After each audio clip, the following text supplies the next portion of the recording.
Welcome, everyone. I am really happy to be having this conversation today about empathy. And are you an empath? And if so, how do you manage and you maximize your empathic abilities?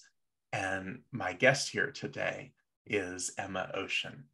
So Emma is an existential, systematic, and body-oriented therapist. The focus of her work is integrating our inner trinity of spirituality, sexuality, and creativity by developing self-trust with our bodies. Emma brings just such a variety of gifts and disciplines to her work, bridging the science and spirituality of psychology to dispel shame, to embody the power of shadow work, and to experience authentic wholeness. And I know this, not only from a distance, but Emma is actually my therapist. She's super gifted at what she does. And as we dive into this conversation today, you'll see ways that you can work with Emma, even if she's not your therapist. So very happy to have you here today, Emma. Welcome. Thank you so much. I'm so excited to talk to you today. Me too. This is going to be a real treat. So as we're talking about, empathy, empathetic ability, and sensitivity, I'm wondering how does one know if one is a sensitive person? Mm-hmm. My general rule is if you're wondering, you probably are, but a good way to know for sure is to really take a look at where you feel most drained and where you feel most alive. Oftentimes, empaths are seen as only through the lens of pathology, so seen as overwhelmed and drained in social settings, and that is true. Part of that is being able to feel everything that everyone is feeling in the room. But empaths also have this huge gift, and it's a gift of connection, to be able to connect with nature, art, creativity, bodies. There is a huge gift there. So if you have a tendency to look at art for way longer than people who you might be in the gallery with, you might be an empath. If you're prone to read poetry and feel more evoked in poetry than in any other media stream, you probably might be an empath. And if you are drained at parties or on public transit, that's probably a good indication that you're an empath as well. Got it. I love how you're bringing forward, not only the downsides that some people experience from being an empath, from being a highly sensitive person, but you're saying that's actually a superpower. But before we get into that, the sort of superpower element, I want to really make sure that we're understanding maybe some of the pressures that people experience if they're highly sensitive. So what would you say is the comorbidity, so to speak, of neurodivergency, of impacts of trauma, of what are astrological signs of being an empath? Are there people-pleasing and personality traits that tend to create the origin of this particular sensitivity? This is one of my favorite parts about therapy, is that we get to ask a lot of questions and not get a lot of answers. That's part of the mystery of sitting in uncertainty as we sit with our humanness, is we just get to ask a lot of questions. So the Venn diagram of trauma survivors, of neurodivergent folks, of empaths and highly sensitive people ends up becoming somewhat of a circle, because part of this is that we are complex and multifaceted people. So we'll never really know, and it's very rare that there is one reason why we became the way that we became. It's a stacking of all of our experiences. But we can look at how these things influence each other. So for trauma survivors, you're conditioned to feel what everyone in the room is feeling so that you can get ahead of something that might be unsafe. So being hypervigilant of other people's emotions and your surroundings is very advantageous to your safety. For neurodivergent folks, the sensory influence can be highly dysregulating. So lights, fabric, sound, crowds, all of those things can be very dysregulating for neurodivergent people. And that's, again, just being hyper attuned to your surroundings, to other people around you. And then we get into astrology. And it's like, if you're a water sign, if you have a prominent water placement, I have a trine of all of my water signs. So it's like, yeah, I was destined to be a sensitive being. I had no choice in the matter. And I really like using water signs as an example for sensitivity, because that's really what sensitivity is about, is there's pollution happening in your water. If you stir salt into your water, that's like trauma getting mixed up in your water. And so part of our work with empaths and sensitive people is being able to strain out, distill the salt from the water and be able to connect with your original self. Yeah. Distillation process. That sounds like it's just absolutely essential. So do boundaries play a role at all in this distillation process? Like how does all of that work? Yes, very much so. So boundaries are the quintessential element for empaths. It is really the bubble that allows you then to be able to play with this gift of sensitivity. So one of the things that we like to start with is being able to differentiate between what is yours and what's a visiting emotion, what's a visiting sensation, that it might not actually belong to you. You might actually be picking up on that thing from your partner or from your roommate or from your boss that might not actually belong to you. We're taught this as therapists, is to be able to bracket your own emotional experience and feel for the client.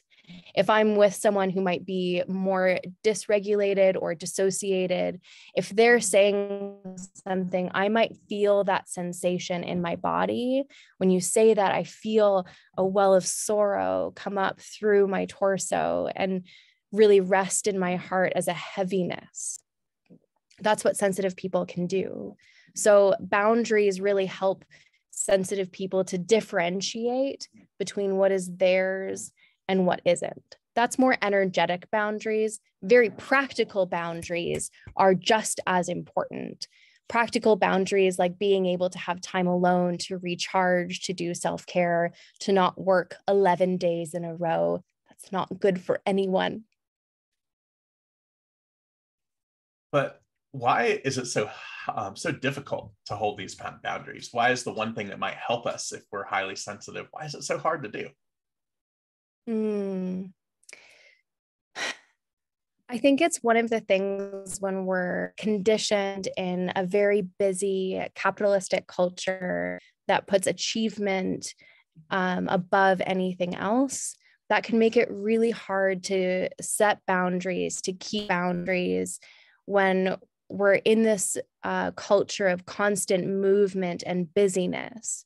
To really feel, we have to have stillness.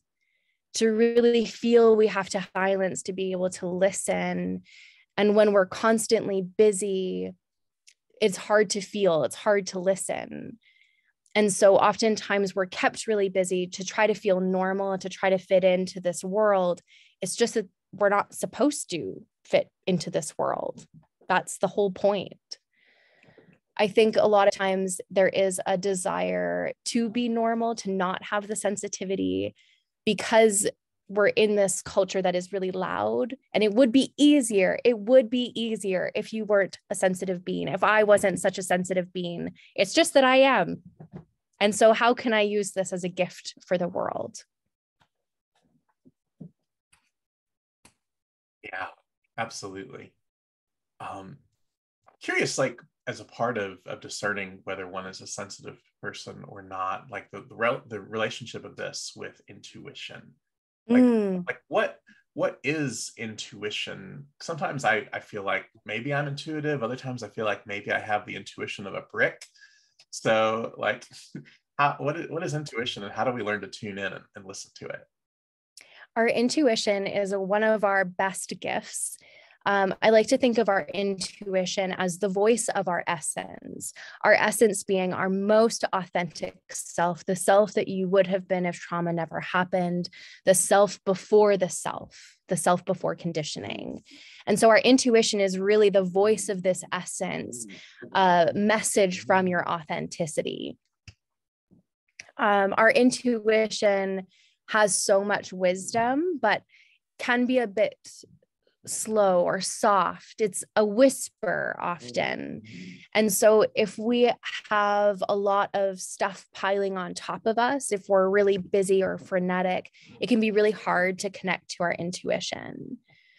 And it can be hard to differentiate what is our intuition from what is anxiety, because when we're talking about like an inner voice, oftentimes what we have internalized is a voice of anxiety or an inner critic. So the best way to differentiate between our intuition and anxiety is our intuition is clear, and it usually speaks in statements. Anxiety is asking a lot of questions. What if this happens? What if that happens? And it's really fast and dizzying, very spinning. Whereas intuition feels like a gong that says yes. And it's important for empaths to connect with their intuition, because that is where their truth is. And that is really the point of being a sensitive person, is to express truth in the world. That's one of my favorite definitions of poetry, is that poetry is truth expressed in the world. And that's what empaths and sensitive people do, is just speak poetry, truth everywhere. I love that distinction that you're drawing. And I can imagine if we listen to the voices of anxiety and think that their intuition, that they can lead us into some pretty drastic places. Like, and one of the things I really appreciate about you and your therapeutic approach is that you're very grounded in, you know, some really formal and analytic modalities, but you also you know, having grown up like me in a sort of charismatic Christian expression, and having you know, sort of roots and knowledge and practice in the worlds of astrology, that we can ask some seemingly out there questions that are actually really relevant for a lot of highly sensitive people. Because when I think of intuition and intuitive development for highly sensitive people, I think not only about what messages are we receiving from our own truest voice, but there are a lot of intuitives who believe that they are receiving messages from other voices as well, from spirit guides, from various archetypes or entities. And you know, in some cultures, like our Western cultures, this tends to be uniformly pathologized by the mainstream. In certain more traditional cultures, there's like a real place of honor and value for it. And then in the kind of like interesting new age subcultures that we're developing in the Western world now, sometimes it can all feel ungrounded. Like I think of, you know, a dear friend of mine once who began receiving intuitive messages for me from her spirit guides. And the thing about it is they were all like spot on. They were speaking to like these really deep things in me that I was, you know, working towards at that time. Some impacts I was having in the world. It was just enthralling. And a week later, though, I was checking on my friend. She was receiving all these messages, and the messages began telling her things like not to eat food and to give away all of her things and to, you know, stop charging money for her services. And it became really concerning. And so I'm wondering, how do we, you know, develop like good guardrails around our intuition, whether it's messages we believe we're receiving from inside here, or whether it's messages we're receiving from out there, so that we're not doing something really drastic? Yeah, very, very good question. One of the biggest thing is that our intuition is in the service of our highest good. So part of that means that our intuition won't ask us to do something that we don't feel safe with. That's an important distinction, not necessarily what we're comfortable with, but our intuition won't ever push us past the limits of our body. We are here in service of our body. So it's really, really important that this is always grounded in what is good for you as a person. So when we're receiving intuitive messages, especially when they're channeled, we are receiving from a different language. Spirits don't all speak English. So they're getting fragmented messages across through the lens of metaphor and symbolism. That's a really, really important thing for us to internalize. Is this something that is a metaphor, or does it need to be concretized?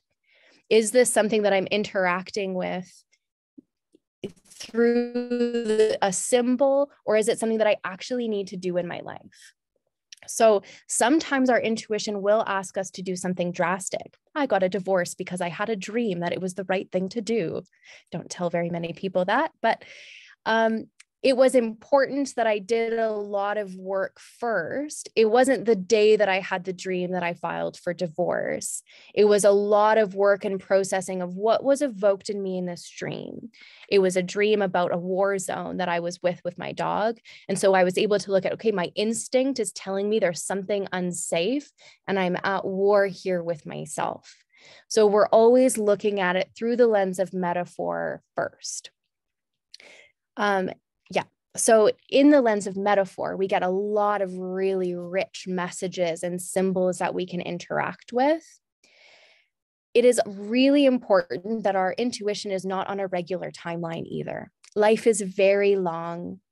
It wouldn't have actually mattered if I got divorced then, or if I got divorced 2 years from then if I wasn't ready. Because life is long, and this is my life where I get to make active, conscious choices. That's one important thing. Our intuition should make us feel more empowered, not that we're like in control or being puppeted by our intuition. We should wait until the time is right. Sometimes we're receiving future intuition messages for our future self. That sometimes happens. So it's important for us to ask, what is it the right time for? And yeah, our intuition is always in service of our body. So our intuition, no matter what, is not here for restriction or constriction or not making allowing us to have a viable living. Our intuition is here for our growth and our highest good. So it's okay to talk back at messages that we're receiving. Oh my gosh, yeah, it's a negotiation. Sometimes I've received intuitive messages of like, hey, it's time to do this. I'm like, oh, that's nice. I'm not ready. I see and honor and respect that this is probably the next right step for me, but I'm just going to sit here and tread water. The most important point is that it's a conscious, consensual choice. That's the most important thing. And if you're choosing to stay where you are, that's totally fine. There's no rush. It's just, is it conscious and consensual? If you are moving forward and making big changes in your life, that's fantastic. Is it conscious and consensual? Yeah, that strikes me as very, very grounded and healthy. So what's the first step then for a highly sensitive person? Self-care, for sure. Self-care, without a doubt. Because empaths naturally give so much of themselves away. They're kind of always operating at a net negative in terms of energy and capacity, what Christine Miserando talks about as spoons in spoon theory, that how much capacity you have. So it's really important that we create a base level of capacity for sensitive people, because you're just naturally going to give so much of yourself away. This is essentially the emotional equivalent of having an emergency fund, of like having 3 months of expenses saved up in your bank account. We want to do the same thing with your energy and capacity, because life happens and there are unexpected things that come our way. And so we need to be able to have kind of an emergency fund to draw on. So self-care is the number one thing. One of my favorite quotes by a Jungian analyst, Marion Woodman, she's my fave, is, can I believe I am worth an hour a day? Am I, who give so much of myself away, can I believe that I am worthy of taking 1 hour of 24 for myself? And I read that a number of years ago. And I realized 23 hours of my day was not for me. It was for other people. And an hour was actually too much to start with. I couldn't do an hour for myself because of so much conditioning around people pleasing. I had to start with 7 minutes. And that's where I started. 7 minutes of self-care. If I can do 7 minutes of self-care, then maybe I could do 11, and then maybe I could do 14, always odd numbers to trick my brain. 21, 24. And then eventually I got up to an hour, but it took a long time. And so that's one thing with self-care, is that we often think of like, oh, I'll just like start self-care tomorrow. It's like, no, we have to build a tolerance for relaxation when you're used to giving and being so frenetically busy all the time. We actually have to build a tolerance for you to be able to relax. Yeah, absolutely. That's one of the things I love about our work together, Emma, is that you're helping me operationalize self-care in my life in baby steps, because, I have been a chronic workaholic in so many ways. And so it's just so valuable and so important. What would you say is the first boundary for a highly sensitive person?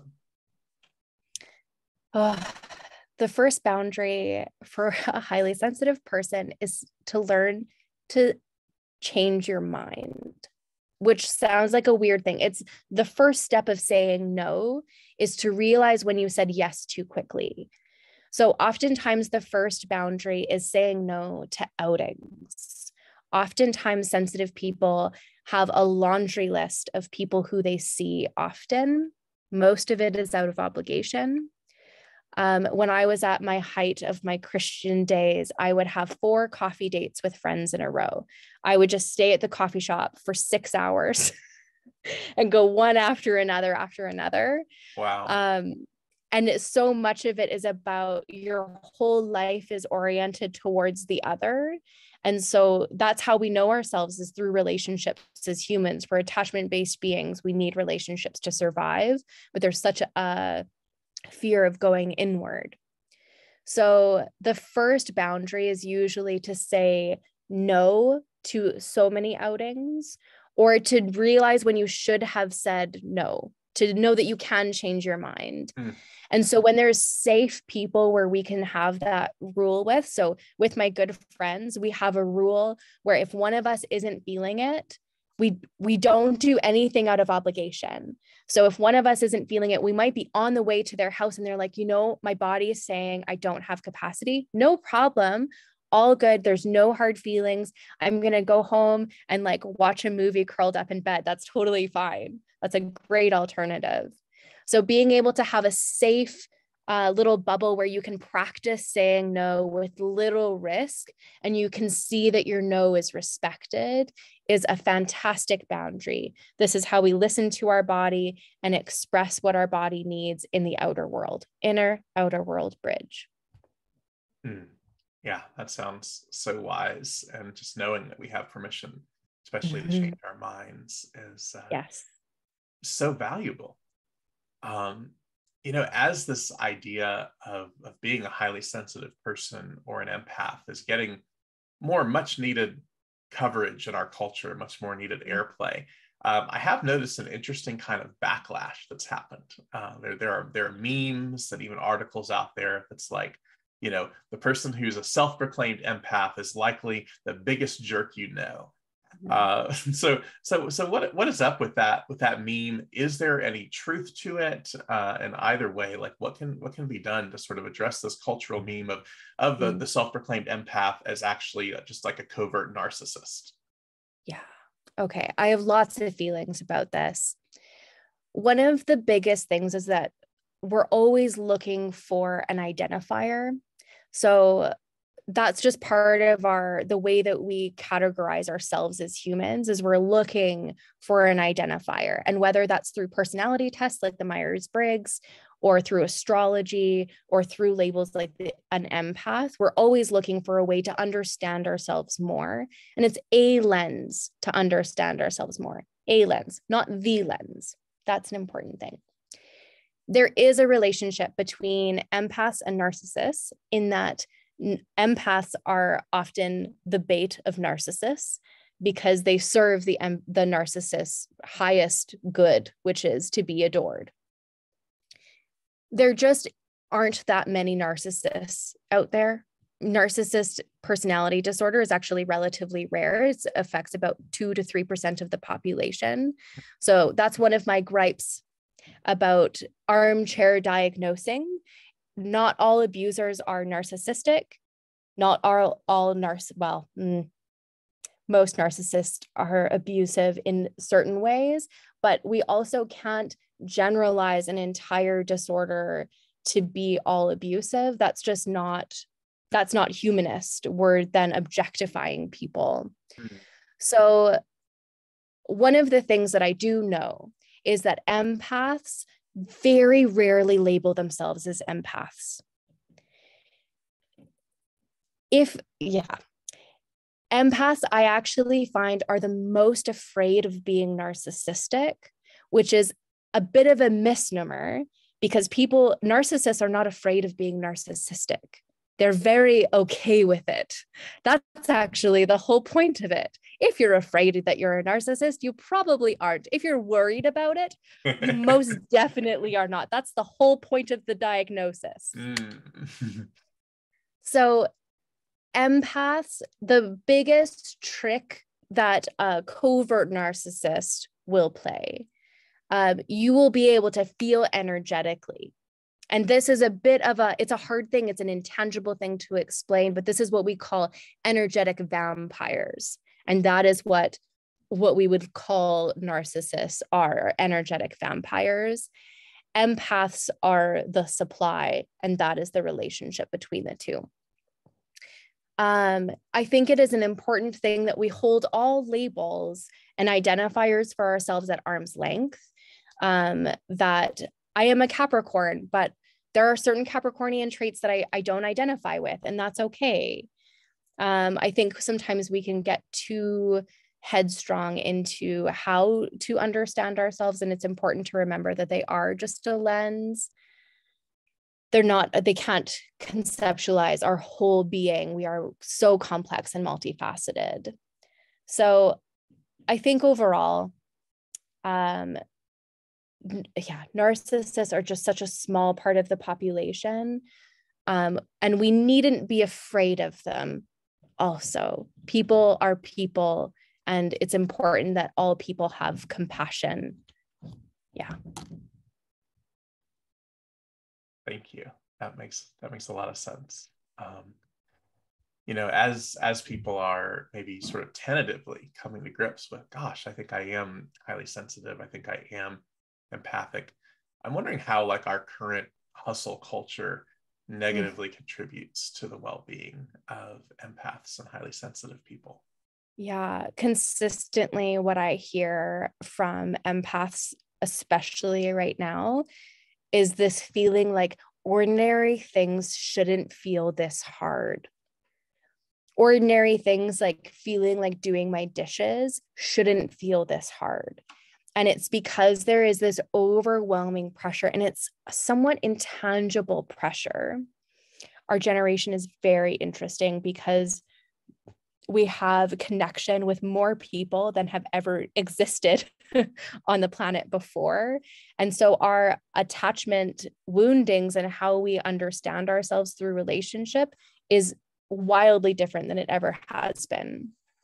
So we first have comparison with other people, seeing where other people are in life. And it's the thing where it's like, don't compare your real life to other people's highlight reel type thing. And that's just very, very impactful, because as much as we tell ourselves that, we still think that we should be further along. That's the pressure of cultural milestones. And then we just are in a very loud, very, very loud and nonstop culture. When I say loud, it is the brightness of our lights. It is the feeling of never being able to put work away. In previous generations, when you left work, you left work. Your boss would have to call you on the landline if they needed something. And now we're like checking emails while we're on vacation with our family. The feeling of never being able to put something down keeps us in a hypervigilant state where our body can never actually relax or feel safe. When our worth is connected with our productivity, which it is inherently in capitalism, then there's always this feeling that we need to do more, and then we'll be satisfied, and then we'll be worthy. If I do more, then, and we actually just end up exhausted and depleted, and then never actually comes. It is far better for us just to get off the treadmill of our culture and just sit with ourselves for a while and look inward, like literally navel gazing, getting to know ourselves. What is my navel? And being able to connect to ourselves, then just getting into a frenzy. So often I hear from people in their 50s and 60s, like, what happened to my life? Where did time go? It felt like life happened to me. And that is the complete opposite of what we're going for. We want a conscious, consensual life. And that requires connecting to our body, listening to our intuition, and doing things that make us feel alive. Wow. There's so much we can unpack there. I think that, there's this real question that's emerging lately about how do we find health and well-being in the midst of how our culture is, and the increasing difficulty it is to it's a big ask to unlearn all of our cultural habits. It's like Krishnamurti said, it's no measure of health to be well adjusted to a profoundly sick society. Yes. And we're in the middle of ecological collapse and arguably civilizational collapse. And sometimes for me, finding my own personal well-being feels like rearranging the deck chairs on the Titanic. So how, how do we, do you have a word for those of us who are, whether we're highly sensitive persons or we're simply at least aware of this like larger cultural context that we're in, that takes so much swimming against the stream to even begin to deprogram from? Is there any kind of word of encouragement that you can offer for us? Mm-hmm. Well, it actually connects to the reason I became a therapist.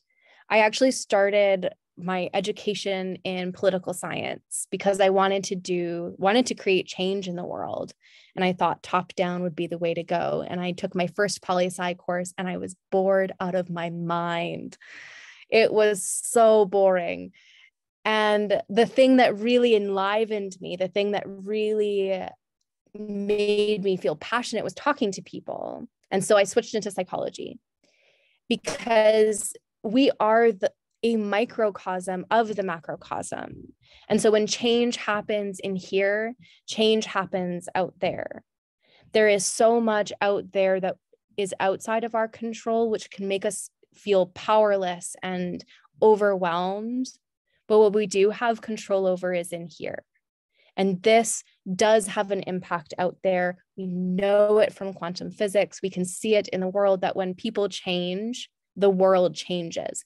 Walmart has organic yogurt for no other reason than we changed and said we wanted it.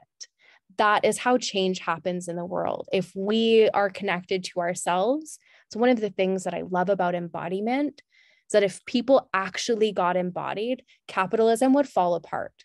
Embodied people do not work a 40-hour work week. There's no way that if we were connected to our bodies that we would work 40 hours a week.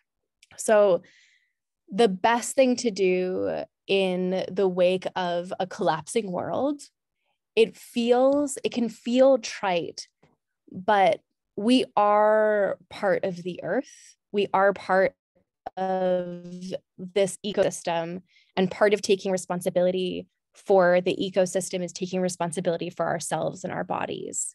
So connecting to yourself and in nature, one of the reasons why nature is so healing is because it has a mirroring effect. It's the same as like being gazed upon with unconditional love from your parent when you're an infant is the same thing as being out in nature. Gazing into nature has the same impact in our attachment. So connection would be my word for people who are feeling overwhelmed by the world, is to connect to yourself, connect to other people, connect to the world around you, so that even when the Titanic goes down, we are holding hands. We aren't alone in this experience. We are together in this world. Thank you for that word.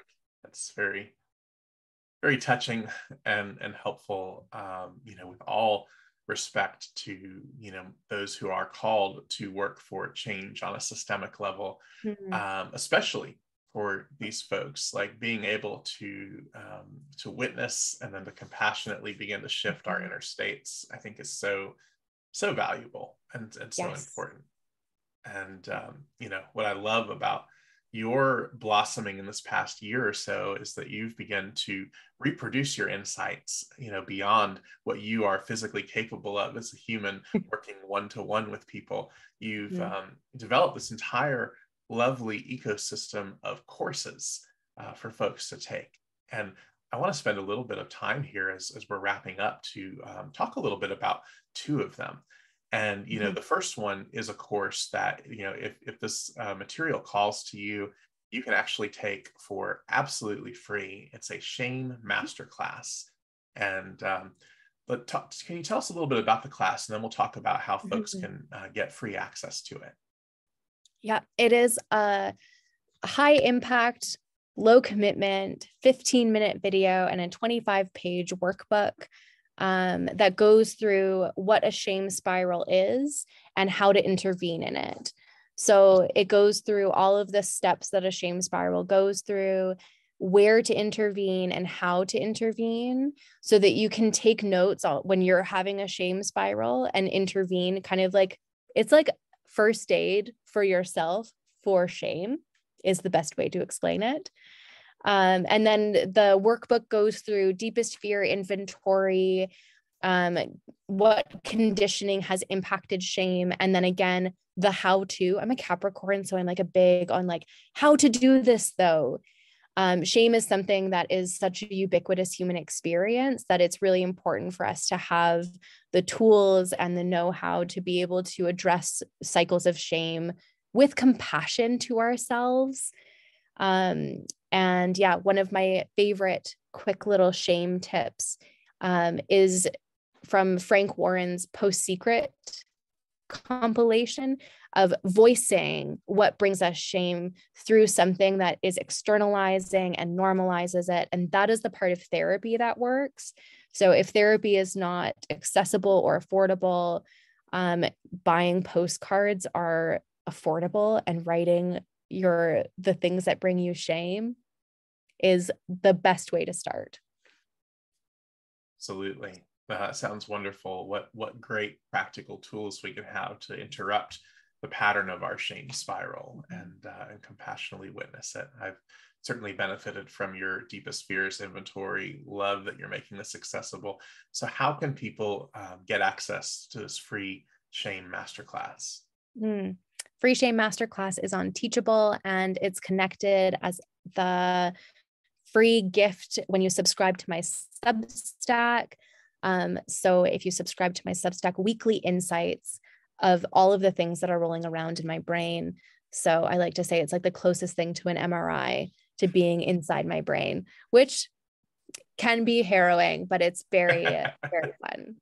Well, if you're watching this and you're resonating with what we're talking about, I have to say that an MRI of Emma's brain externalized is very riveting material. She does bring such a wealth of interdisciplinary knowledge and insights together with, well-being, ways of practical well-being. And so the way that you access that is emmaocean.substack.com. It's here in the notes. And you can not only receive her newsletter for as long as you would like, but you can also access the Shane Masterclass. Highly recommended.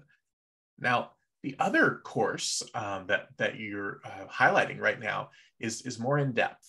It's called The Sensitives, and it's a 6-week program, right? And it dives into the nitty gritty of everything that we've been talking about here. So could you tell us a little bit more about the Sensitives course? Yes.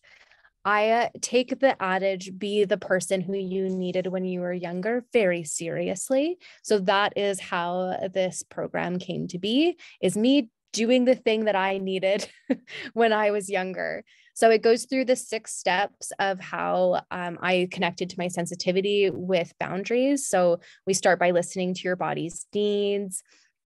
We clear anything that doesn't belong to you or no longer serves you. We learn to express your truth, protect your body with boundaries, and listen to your intuition. So all of those are really deeply connected with both spiritual and psychological insights. So we do rituals, we do tarot spreads, but we also go into trauma-informed theory and very practical elements of how to integrate that into your life. It comes with a ginormous workbook, like 279 pages of a workbook, 6 weeks of live group coaching, and office hours, art therapy. I like to throw in a little bit of everything. Yeah. Yeah, y'all, you don't even know. Emma can generate resources like no one I know. There's just like all this really rich material. So when does this Sensitives course cohort begin? It starts the first week of January. Okay. So it is in the new year, a great way to start the new year. The enrollment closes Boxing Day, December 26th. So we have some time in between Christmas and the new year to kind of get acquainted.